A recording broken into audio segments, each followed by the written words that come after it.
Assalamualaikum warahmatullahi wabarakatuh. Kali ini Ibu akan membahas tentang badan hukum. Badan hukum ini adalah salah satu subjek hukum. Subjek hukum itu telah diterangkan di pertemuan berikutnya, adalah pendukung hak dan kewajiban. Jadi subjek hukum itu ada dua, yang pertama adalah manusia, yang kedua adalah badan hukum. Nah, kali ini kita akan membahas badan hukum itu apa. Badan hukum menurut Prof. Abdul Qadir Muhammad adalah subjek hukum ciptaan manusia berdasar pada undang-undang diberi status sebagai pendukung hak dan kewajiban seperti manusia. Nah, eksistensi badan hukum atau keberadaan badan hukum itu ada tiga. Yang pertama adalah badan hukum yang dibentuk oleh pemerintah atau penguasa negara untuk kepentingan negara, seperti lembaga-lembaga negara, departemen pemerintahan, daerah otonom, badan usaha milik daerah, badan usaha milik negara.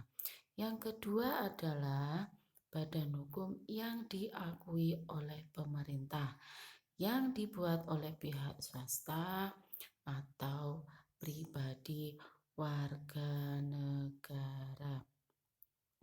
Nah, ini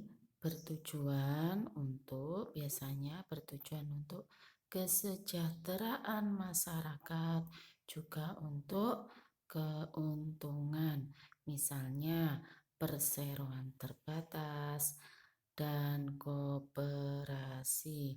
Tentunya pengakuan ini diberikan oleh pemerintah berdasarkan beberapa pertimbangan, bisa anggaran dasarnya, kemudian tidak bertentangan dengan ketertiban umum, tidak bertentangan dengan kesusilaan, tidak melanggar undang-undang.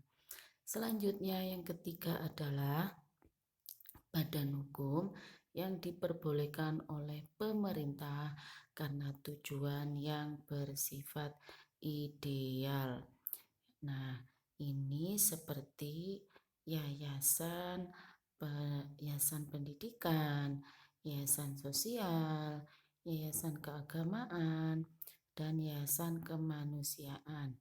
Hal ini sesuai dalam pasal 1653 KUH Perdata.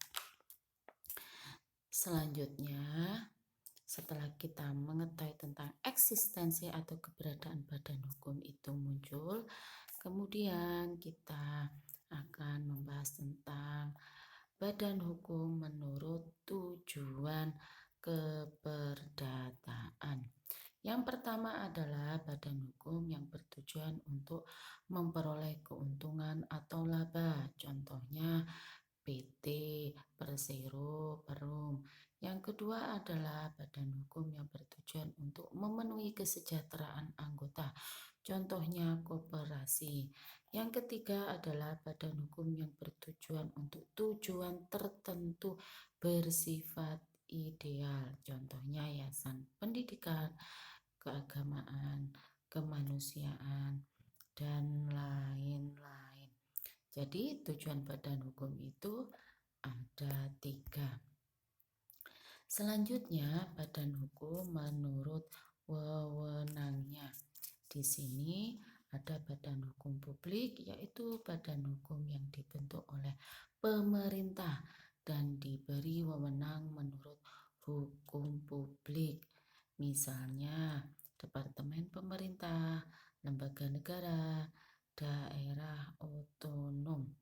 Selanjutnya, badan hukum privat adalah badan hukum yang dibentuk oleh pemerintah atau swasta dan diberi wewenang menurut hukum perdata. Nah, demikian penjelasan dari Ibu, mudah-mudahan bermanfaat. Kita jumpa lagi tentang materi-materi hukum perdata lainnya. Assalamualaikum warahmatullahi wabarakatuh.